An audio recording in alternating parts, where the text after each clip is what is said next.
አሳልፌ መስጠት አለብኝ። አሳልፌ ለመስጠት ግን መጀመሪያ ብር ልቀበል ይገባል ብላ እንግዲህ ለባዩሽ ደውላላት።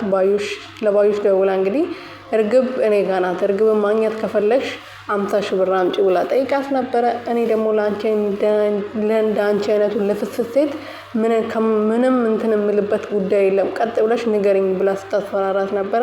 ምንም ልታረጊ አትችይም፣ 50 ሺህ ብሩን አምጪና እኔ እነግርሻለሁ ብላት ነበር። ተስማምታ ነበረና ወደ ወይዘሮ ሜላት ቤት ሄዳ እንግዲህ ወርቁን የምትፈልጊ ከሆነ 50 ሺህ ብር ስጭኝ፣ ልጅቷ እርግብ ያለችበትን ልንገርሽ 50 ሺህ ብር ስጭኝ ብላኛለች፣ ስለዚህ 50 ሺህ ብር ስጭኝ ብላ ወይዘሮ ሜላትን ጠይቃ ነበረ። ወይዘሮ ሜላት እንግዲህ ወርቁ አንሶች ነው ድጋሚ ብር ልምትጠይቂኝ ወይስ እኔ ነገሮች ዝም ብዬ ስላለፍኩ ወይ የፈራውሽ ወይ ይሄን አጅል አርገሽ ስለቆጥረሽኝ ነው ይሄን እንድትዳፈሪኝ ያረኩሽ እኔ ነኝ፣ የምን 50 ሺህ ብር ነው አሁን ከቤቴ ለቀሽ ውጪ ብላ እንግዲህ ከቤቷ አባራታለች። ከቤቷ አባራት እንግዲህ ጆሮና ደግሞ ተምቹ ተገናኝተው እያወሩ ነበረ። ከእርግብ ጋር ያደረገውን ነገር ሁሉም ነገር ሲነግረው ነበር ማለት ነው። ትላንት በጣም ፈታት ያደረጉኝ ነበር፣ ሁለቱ ሲያዝናኑኝ ነበርና ተምቹ በጣም ተጎድቷል። እርግብ ጥላ ወዳለች። ከዚህ በኋላ ጠገቤ እንዳትደርስ ብላኝ አንድ ላይ ካደርን ብዙ ነገር ካረግን በኋላ ወይም ደግሞ አሳልፋ ራሷን ከሰጠችኝ በኋላ እንደዛ ካረግን በኋላ እንግዲህ እውነቱ ስነግራት ከዚህ በላይ እንድትጎዳ ስለማልፈልግ እውነቱን ከነገርኳት ስነግራት ጥላኝ ሄዳለች። እኔ በዛውም ደግሞ ያና ተላላኪ ነበርኩ አላልኳትም። እኔ የጎዳና ልጅ መሆኔና ከአሜሪካ እንዳልመጣው ነገርኳት። ያና ዘመድ ነኝ ወይም ደግሞ የሷ ተላላኪ ነበርኩ ብዬ ብነግራት ደግሞ እዛ ጋር ልትገለኝ ትችላለች ብዬ ትቼ ሄድኩ ብሎ ለጆሮ እየነገረው ነበረ። ጆሮም ደግሞ በጣም እየተዝናናበት ሙዲ እየያዘበት ነበረ። ቦርሳ አቅፎ ስለነበረ ቦርሳውን አቀፈና ወርቁ እንግዲህ የሆነ ባለሱቁ ጋር ነበር ያስቀመጠው። ከባለሱቁ ተቀብሎት ለሀንቾ አደራ ሰጥቷታል ማለት ነው። ሀንቾ ባክሽ ይሄን ነገር በአደራ መልክ አስቀምጪልኝ ብሎ ለሀና ሰጥቷታል። ሀና ደግሞ ምንድነው ብላም ከፍታ ስላላየች አስቀምጠዋለች።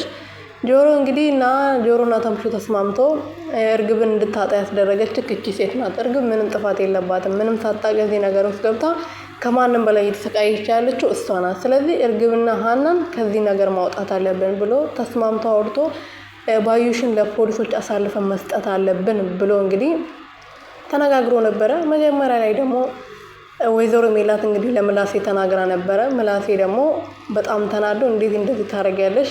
እንዴት ዝም ትያለሽ? የሁሉ ላረገችልሽ ሴት እንዴት እንደዚህ ታረጊያለሽ ብሎ በጣም ተናዶ ነበረ። ወይዘሮ ሜላትም እንግዲህ እኔ ነገር ውስጥ ጣቅላ እንድትገባ ሳይሆን በቃ ማወቅ ስላለብኝ ብዬ ነው የነገርኩህ እንጂ እንደዚህ ተናዳ ሌላ ነገር ውስጥ እንድታወራ አይደለም።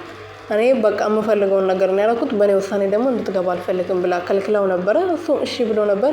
እንግዲህ ወይዘሮ ባዩሽ ልክ እንደሌላ ጊዜ አይኗን አጥባ መጣ። ምላስዬ ደህና ነህ ምናምን ብላ ስታናግረው እንግዲህ እሳት ነበር የሆነባት። ከዚህ በኋላ አክስቴ የሚባል ሴት የለኝም፣ አጠገቤን ባትደርሺ ስሜን ባትጠሪ በጣም ደስ ይለኛል። እንደውም እንደ አንቺ አይነት ጥፋት ይሄን ራሱ እኔ ስለሆንኩ ነው እንጂ ያናገርኩሽ፣ እማዬ እጄን ባትይዘን ኖሮ አሳልፌ ለፖሊስ ሰጥሽ ነበረ ብሎ ሲያናግራት ነበረ። ከፈለክ ሂድና ስጠኛ ስትለው አይ እማዬ እጄ ስለያዘችኝ ነው ደግሞ አረጋለሁ ጠብቄ ብሏት ነበረ፣ አስፈራርቷት ነበረ። እሷም እንግዲህ ተናዳ ወደ ቤቷ እየሄደች ነበረ።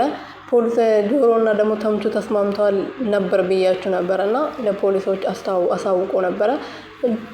ጆሮ እያንገራገረም ቢሆን ወይ ሀና ትናደድብኛለች እንደዚህ በማድረግ ብሎ እየተናደደ ነበረ።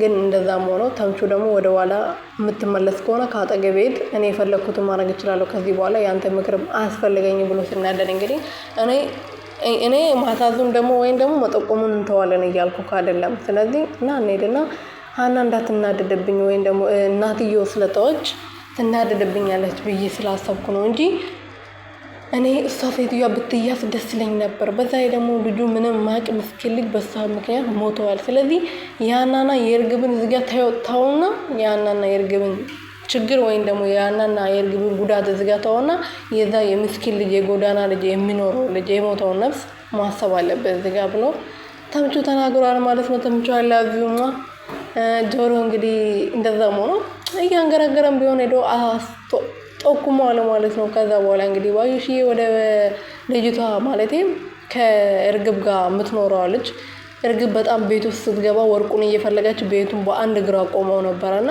ምን ሆነሽ ነው ብላ ስትጠይቃት ምን ፈልገሽ ነው ስትላት አይ ቤት ውስጥ አይጥ ገብቶ አይጡን ለማስወጣት ነበር እንደዚህ ደፋ ቀና ስለ ነበረው ብላ ስትመልስላት እንደዛ ነው አይጥ ጠፍቶብሽ ነው ወይስ ሌላ ነገር እየፈለግሽ ነው አንቺ ልጅ ብላ በውስጧ እያወራች ነበር። በጣም ፈርታ ነበርና እርግብን ልታስይዛት ሄዳ እንግዲህ ራሷ ተይዛ ወደ ፖሊስ ጣቢያ እንዴት ሄደች አትሉኝም ቤተሰቦችዬ? ባዩሽ እንግዲህ ብሩን ወይዘሮ ሜላት አልሰጥም ስትላት በብሩ ጉዳይ ተስማምቻለሁ እና ይልስጥሽ ብላ ከጠራቻት በኋላ ባለፈው እርግብን ያስፈራራችበት ሽጉጥ ትዝ ይላችኋል አይደለ?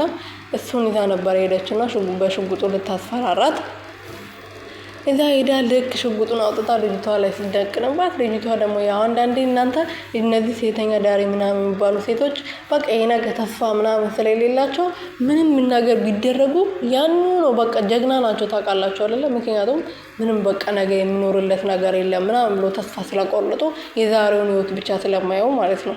ይሄ ብዙ ማለት ይሄ ድራማ ላይ ብቻ ሳይሆን እውነተኛ ህይወት ላይ ያለ ነገር ነው ስላችሁ ማለት ነውና ምንም ነገር አልመሰላትም ነበር። ራስሽ ጉዳይ ተወክሽብኛ እያለቻት አጠገቧ ቆማ እንትን ስትላት ነበረ። እንደዛ እያለ እንግዲህ ፖሊሶቹ ተምቹና ጆሮ እየተከታተሏት ስለነበረ እንጂ ከፍንጅ ሰው ላይ ሽጉጥ ደቅና ስለተያዘች እንደውም ሌላ ጥፋት ላይ ደርባ እነ ጆሮ ተከታተሏት ነበርና ልጅቷ ሽጉጥ ላይ ደቅናበት እያለች ፖሊሶቹ መጡና ፖሊሶቹ እዛ ጋር ይዘውታል ማለት ነው። ግን የመሰላት መጀመሪያ ራሷ አታላት ወይም ደግሞ ልጅቷ ፖሊሶቹን ይዛ የመጣች መስሏት ነበረ፣ ያሳተቻት መስሏት ነበረ። ልክ ፖሊሶቹ ይዘዋት እጅ ወደዛ ስሏት ዞር ብላ ስታይ ጆሮና ተምቹ አይታቸዋለች። ከዚህ በኋላ ብትወጣ ትጎዳቸዋለች ብዬ አላስብም። በዛ ደግሞ ይሄ ሁሉ ወንጀል ሰርታ ሰው ገላለች። አሁን እጅ ከፍንጅ ሽጉጥ ይዛ ተይዛለች።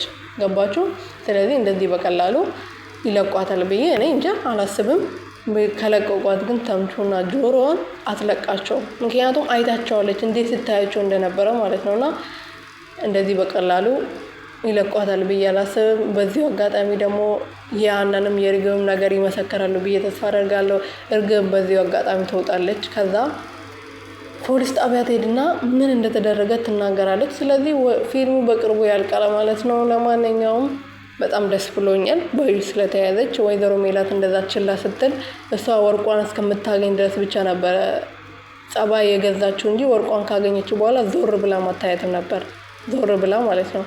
ወርቁን ካገኘች በኋላ ምን እንደማረግሽ እኔ አውቃለሁ ብላ ነበር። ወርቁ ሳታገኝ ግን በመያዟ ጥሩ ነው። ወይዘሮ ሜላት ደግሞ የበፊት አንድ ላይ ላላሳለፉት ወይም ደግሞ ብዙ ነገር አንድ ላይ ያሳልፈዋል ለሱ ብላ ይመስለኛል ይሄን ችላ ያለችው። ባዩሽ ለኔ እኔ በወደኩበት ሰዓት አንስታኛለች። እሷን ብዙ በፊት ያሳለፍኩትን ነገር ነው እኔ አራሳም በፊት ያሳለፍኩት ነገር አራሳም ብላ ለምላሴ ስትናገር ነበር። እሱ ነው እንጂ ያዘኝ በቤተሰቦቼ እኔ ድርድር እንደማለቅ በደንብ ታውቃለህ አንተም ከማንም በላይ አንተ ታውቃለህ ብላ እየተናገረች ነበርና ሁሉም ነገር ደግሞ ጊዜ አለው። ባዩሽ እውነቱ ወርቁን መልሳ ማትቀየር ከሆነ ምታቃት ሜላት ወይም ደግሞ